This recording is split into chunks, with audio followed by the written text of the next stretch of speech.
What is up, everyone? JD here. I hope you're doing well today. Got an interesting one for you today. Let's jump into it.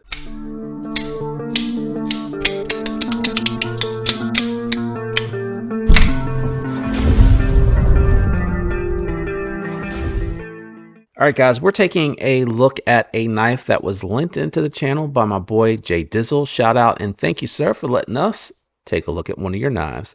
What do we have?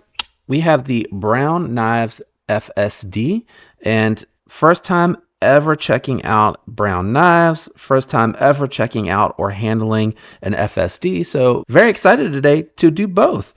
We got the full size as far as I know. I tried to look up the pattern number on here, and my editor will have to put it on there because Jay Dizzle did tell me what the pattern number was, but I don't remember, and I apologize for not looking it up before I got started here today. This one here, I believe, is the 20 CV version from what I remember Jay Dizzle telling me, and it is very well done. I mean, this thing just feels very smooth with all the means of deployment. Closing, the button actuation is very smooth. This one here is a top liner lock, so you can see the plunge moving, I hope.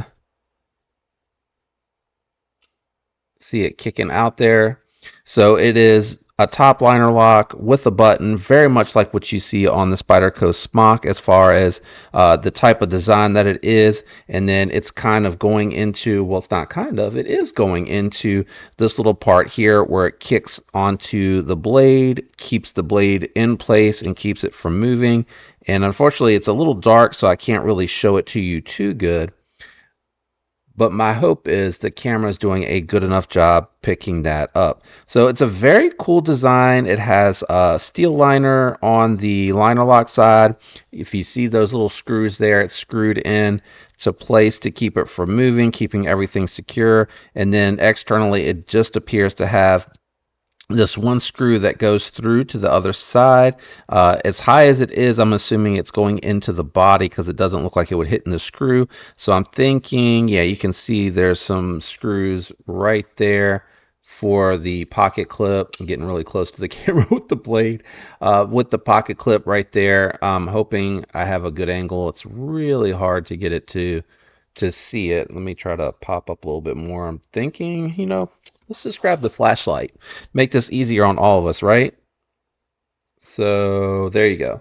I definitely can see it now on camera. And then same thing, you can see the two screws that are going into the liner there that screw it to the handle. It is really cool how this pattern is done. So you have very small frag starting at the top and then getting larger and contouring throughout the blade handle. Just an overall beautiful design. And then just the attention to detail that it matches on the pocket clip, going across the pocket clip alongside of the pattern on the scale. I mean, just absolutely beautiful, really well done. It looks like this is, can't see what that number represents. Number 289? I think that's number 289, and I wonder if that's the pattern. What is 289-20? I'll have to ask Jay Dizzle so that way when my editor is making the edits on here, I'll be able to tell you what it is at that particular stage. And then I love this, the gearing here. It's spaced out really nicely and then matches the backspacer beautifully. That is very, very well done. The button's recessed in here nicely. It doesn't protrude out, doesn't snag on anything. Let me check the, I checked my jeans the other day, but I didn't check my shorts. Yeah, so it goes in and out of the shorts pocket beautifully. As you can see, I'm actually carrying my bug out today. It's Saturday. So Saturday, I usually do one of my 3 lightweight knives, whether I'm here or running around out and about around town. And then in the evening, I'll swap it out. But beautifully centered, locked up solid. It feels like it may, if you wrench on it enough, start to move, but not my knife, so I don't want to mess with the tune. And ooh, man, I forgot it does that. I don't want to mess with the tune that Jay Dizzle has on here, but let's just take a listen to the sounds. Maybe the microphone. Please try your hardest to pick up this sound, but take a listen.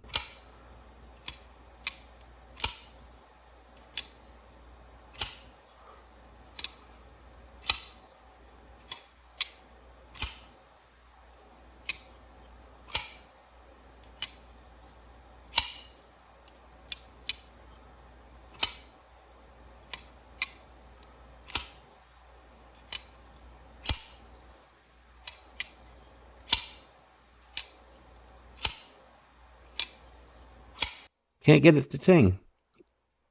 I'm sitting here in person. I flipped it way more than I normally do, and I cannot get it to ting. I don't know the bearing sizes or anything like that, and I'm not going to be doing any cutting with it because it's not my property, and it is a very expensive custom, and they don't make it in, from my understanding, they don't make it in this size and or pattern, but for so many runs on it. So that's not to say that you may never see an FSD again. It just may be different. From my understanding, he only does so many of them, and then he's done with it. But it's very fidgety. It is a full-size knife. It is very comfortable in hand. I feel like it would be comfortable to cut with. It has a beautiful hollow grind on here, nice edge, good edge termination. It's like way back here, guys. So this is extremely, extremely well done and very, very comfortable. There's not any hot spots on it. I love this pocket clip. It works really well.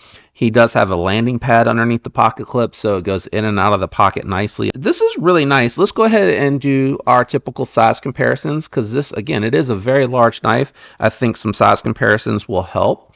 If you're in the market looking maybe for a used one, you might be on the fence of FSD versus mini FSD. And my understanding, mini FSD is actually still full sized in comparison to this one. And then we'll check the weight on this because it doesn't feel super heavy. All right, so as you can see, I have my Spyderco lightweights on the table, Para 3 and Manix 2. The FSD is definitely much larger than both. I'm going to grab a couple of more and then we'll get the scale out here. All right, for these size comparisons, I went for a couple that are like slender profile, very neutral, to try to match it up as best as I could.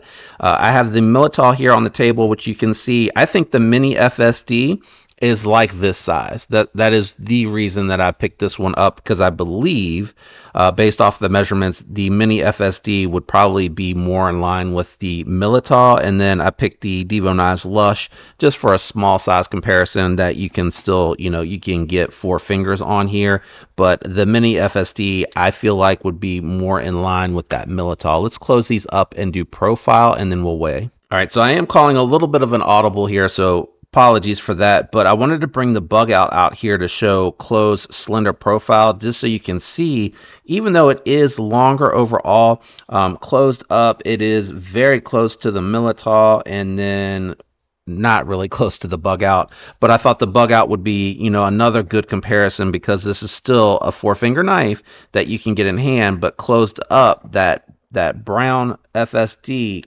carries very nicely in the pocket. All right, let me bring the scale out. Okay, guys, we got the scale out here and on. Let's check the weight on this.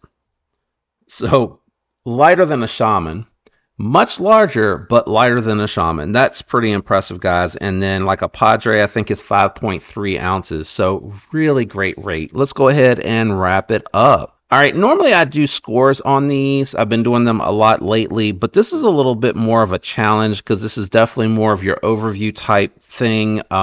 Truth be told, I've just carried it around the house. I didn't really want to go out and about with it for fear of something happening to Jay Dizzle's knife. It's not my property, so I take extra care of it. Having said that, I carry it in the pocket around here. I haven't done any cutting with it at all. I didn't want to cut with his knife. I don't even want to test it on paper. So really just truly an overview, and I would assume that the edge on here is really good, but I also don't know if it's a factory edge. So I'm not going to score today, just really going to share my experience with this one, let you have a look at it, do some comparisons against some other knives with it. This is a very expensive knife. I think it's a very select group of people that would probably be in the market for something like that. But instead, what I would probably say is, some alternative recommendations. I would say check out the Vosteed Psyop.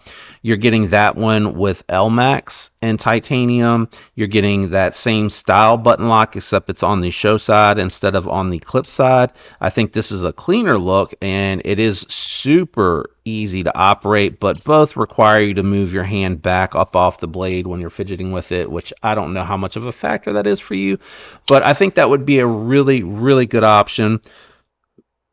If you need something more affordable, I would say you could probably check out the mini grouper from Kaiser. That's going to be under $100. It's going to give you that same experience as far as the top liner lock with the button.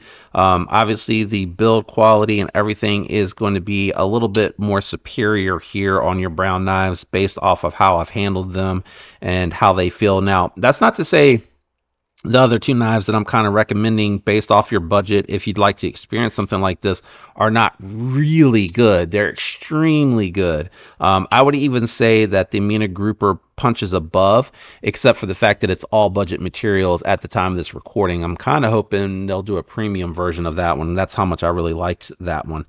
It also has multi-row bearings. I'm not sure what we're riding on in the pivot for this one, but that mini grouper has multi-row bearings, so it is extremely smooth to open and close, as is this. I'm just saying, for under $100, it's really impressive.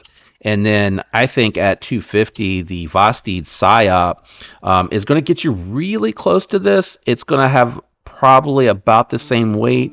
You're going to have steel full liners on both sides, so it may feel a little butt heavy. This one here, yeah, full titanium because of the hollow grind, definitely feeling a little bit more butt heavy. But when you get to where that finger choil is, yeah, still butt heavy. Still butt heavy. And you can feel the weight in the handle, but that's just, again, because it's such a thin, tall, hollow ground blade, and really beautifully done. So just alternatives if you're on a budget and you can't get this one. And then hopefully to help you with those size comparisons if you're not sure if you're in the market for something like this, whether you want the full size or the mini, I think is probably the way to go on this one. But again, shout out Jay Dizzle. Thank you, man, for letting me check this out. I'm going to pack your baby up and get these out to you on Monday. It's Saturday today. This is the time of recording this. And I really appreciate you letting me check these out. I don't know that I would necessarily be able to at this particular moment have been able to check them out, but very cool. Maybe in the future, if I ever get blown up, like a big channel, maybe I can get one for the collection at that time, but we'll see. I don't even know if they'll be around, if he'll be making something else that'll be super interesting, but I really enjoyed getting to check it out. It is chef's kiss, beautiful piece. I love the pattern. I think you picked the best one out there, my man.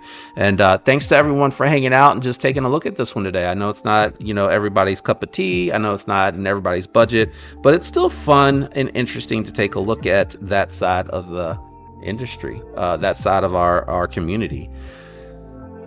If you enjoyed, on your way out, hit the like. If you're doing any shopping today, definitely check out the links below. They help the channel. When you do, totally up to you. A special thanks to those channel members out there that go above and beyond with that extra support. Man, I love you all. I hope you have a fantastic week. I'll catch you on the next one, guys. I'm out of here. Peace.